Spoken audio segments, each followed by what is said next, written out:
Today, I'm going to be sharing my top tips and bits of advice for working towards and hitting your fitness goals in 2025. Welcome back to the channel. If you're new around here, I'm Joe. I help people achieve their fitness goals through my coaching services.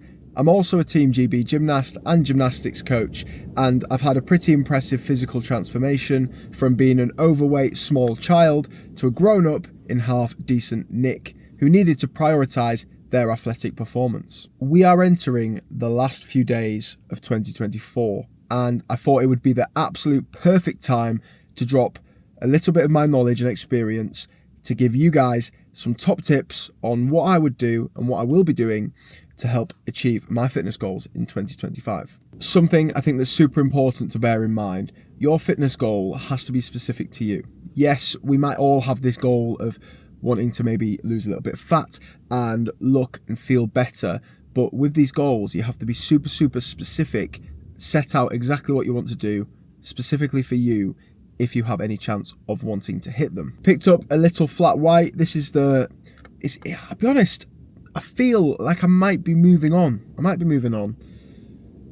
It's tasty, and I think just even the process of asking for a flat white is a little bit more professional, grown up, and avoids those little weird looks that I get when I ask for a sugar-free vanilla latte.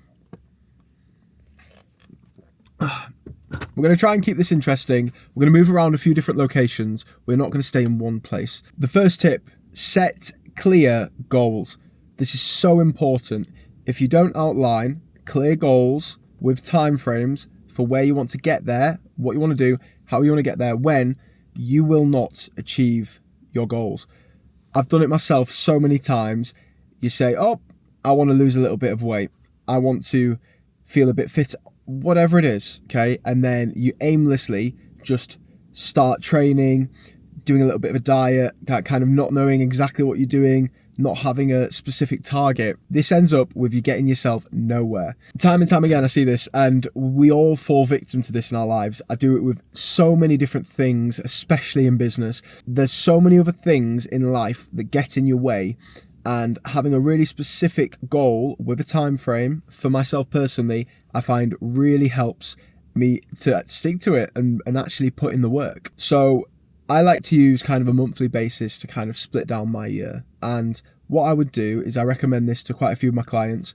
I would say, start of the month, have a focus for that month in terms of your fitness or whatever it's going to be. Whether you want to lose weight, build muscle, whatever it is, you need to have a specific target and a clear goal. This is the only way that you will get there. This also gives you something to go back to kind of keep pointing you in the right direction. I do this all the time myself.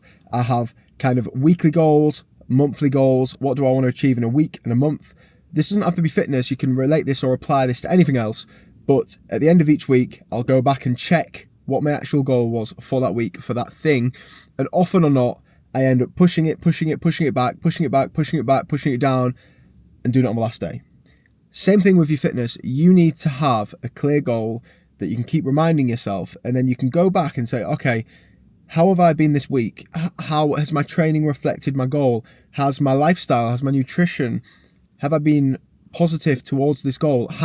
Is what I'm doing conducive to the goal I set out to achieve in the first place? And if it isn't, it gives you a little kick up the backside or a reminder to kind of get back to work. And we're in the gym. So we've moved into the gym for our next point. Measure your progress. This is the number one mistake I see people making with their fitness goals. They think that if they just go to the gym, if they just have a half decent diet, whatever, they will make progress. No! You need to measure your progress. Now, you should be measuring a range of body stats. Don't just hang on body weight. You should be using different metrics to measure your progress. Body weight, progress pictures, these are absolute favorite for seeing the progress you are making or have made. Body measurements, measuring different parts of your bodies, whether that's with body fat calipers or you're just using a tape measure, whatever it is, you need to be doing more than just looking at the scales to monitor your progress. You should have a set plan for the gym, and you should be tracking your weights, reps, and sets on every exercise, on every session you do. If you don't do this, there's no way you're going to be able to apply progressive overload and actually make progress. If your body hasn't got a reason to get stronger, to develop, it will not. You need to be adding, you need to be pushing it through, you need to be adding intensity, you need to be putting your body and muscles under more strain so it has a reason to develop. You have a reason to get stronger and make progress. If you want to see progress, you have to be monitoring, measuring everything you're doing. This helps you see the progress you're actually making as well, and I find it helps people to stay super motivated. I'd say it's the biggest mistake I see people make. They turn up to the gym week in, week out, and they just don't track what they're doing. They're not measuring anything. They think that they're just going to go to the gym and you'll remember the weights from last week. No! Point 3, track your nutrition. Now, you don't want to be living a life for the rest of eternity all the time you are on this planet where you are using MyFitnessPal. However, I definitely recommend it, and I recommend it to all my clients who start training with me. You need to track your nutrition for a period of time. It gives you this understanding of nutrition, diet, and calories that you won't have if you don't do it. When I go through periods of kind of intense or more focused dieting, I always track my nutrition for a period of time. Mostly for me, because I forget how many coffees I drink and I forget to put them in MyFitnessPal, and it helps me keep a lid on the caffeine intake. But we need to treat ourselves like children that need really strict forms of accountability all the time. And I think tracking your nutrition is super helpful and important to make sure you're putting yourself in the right place, because we've all been there. You've worked really hard and you've been training quite hard, but you're not seeing any progress. And this is our job, my job as a coach, to help people see the progress they're actually making, and you need to be tracking your nutrition to do so. It is eye-opening to see the calories you consume, and like most people, or depending on whatever your fitness goals are, you likely want to be in a calorie deficit to ensure you're burning more calories than you are consuming. And if you're not tracking your calories, this becomes increasingly hard. You'll get to a point where you understand your maintenance level of calories, and you understand what foods you can eat and how much energy you can expend and kind of your activity levels, all of this scale of balance. You will get to a point where you do not need to be tracking your nutrition, maybe only in periods of intense or really focused dieting to kind of stay the same weight, maintain your physique, whatever it is, or put yourself in a slow, steady surplus. But if you want to be focused and you want to see results quicker than just freeballing it, you need to start tracking your calories just for a period of time. A big tip I like to use with my clients is kind of banking your calories. Now, often Monday to Friday, it's quite easy or easier to stay within your calories, but we need to look at this on a week scale. 7 days, if you are eating over your calories, okay, the calories you expend, and that balance isn't correct, over the 7-day period, it doesn't matter whether it's 1 day, 7 days, you are going to be putting on weight. You're not going to be losing weight. So if you have a big Saturday, you're going out with the lads or you're going out with the girls, it's wine o'clock, gin o'clock, beer o'clock, whatever it is. If you're doing that and you know that, you need to anticipate that. And it might look like a bit more activity throughout the week, maybe a few less calories, maybe you're skipping a certain meal on a certain day to make sure that balance is kind of correct. Now, all the time, no, you shouldn't be skipping your meals. But if it's going to help on that day, you're going to skip an extra, you're going to take your tea out and you're eating out and you're not going to have any lunch, but you've had a breakfast to help with that calorie balance. That is sometimes what you need to do to help keep it level.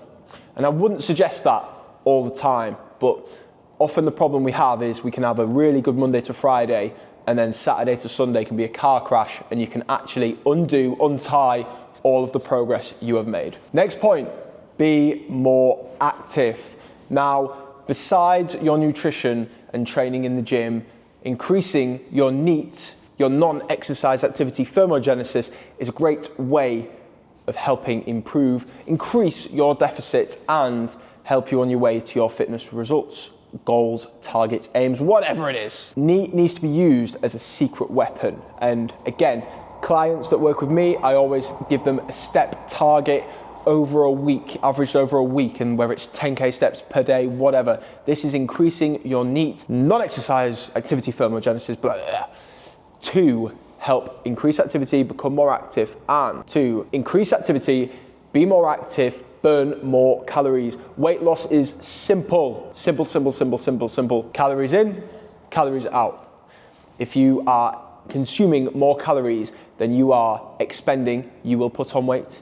If you are consuming less calories than you are expending through activity, lifestyle, whatever it is, training, you will lose weight. Now, this looks different for everybody, but whether it's walking to work, having a brisk stroll with a work colleague on your lunch break, whatever it is, you need to see or find a way to become more active day in, day out. Now, with a job like coaching, I am fortunately active quite a lot already. I spend a lot of my time moving around, whether it's coaching people or coaching gymnasts, so I am already super, super active. That doesn't mean it doesn't have its own unique set of challenges with training sessions being at unsociable times. So whatever your job is or whatever work you're doing, you just need to find what works for you. That's why getting a coach is a perfect thing, because their job is to look in from the outside objectively and find the best thing, solution, order of patterns for you to make progress. Next point, have a source of accountability. This is, if you take one thing from this video, you need something to be accountable to if you are going to try succeed on your fitness journey this next year. Next year, we're in 2025. You can get a coach. I'll leave a little link down below if you are interested in joining the online getting sidetracked. Whatever it is, whether you don't join my coaching program, you need a source of accountability. Now, this is something that fitness taught me, and I've kind of added into different areas of my life, whether it's kind of your personal life or your business life or your fitness. You need added sources of accountability, whether it's somebody you're going to the gym with, who that means you're not going to miss that session because you don't want to let someone down. This is why people work so well with a personal trainer or with a fitness coach, because if I'm on the end of the phone asking you where your food diary is, or asking you where you were or why the session didn't go so well, it's a lot harder for you to skip it than it is if you are by yourself. Like I said earlier, you have to treat yourself like almost a child that needs instruction, direction, and you have to check in to make sure you are on the right path. This could be a friend, a work colleague, your parents, whoever it is, even your kids, somebody who's going to say, "Oh, hang on, what? I thought you were working towards your fitness goal, Cassandra, or Sally, or Trisha, whoever you are." If you have someone who can kind of pull you up, keep you in line, it's like anything. Yeah, in your work life, we have targets, we have goals, we have objectives. These are all to keep us accountable, to keep us on track for that. So if you want to hit your goals in 2025, you need some source of accountability. I think in the world now, level of coaching is so accessible to everyone, and it's ignorant to think you might be the perfect person for everybody to work with. However, I do genuinely believe that everybody can kind of access coaching to a certain extent. I have clients tell me all the time, and I think something we try to do is reduce the barrier to entry for coaching all the time. We offer weekly payment options for coaching just so people can try the process of having a coach. It'll cost you a little bit less than, for example, your weekly shop. Final point, invest in yourself.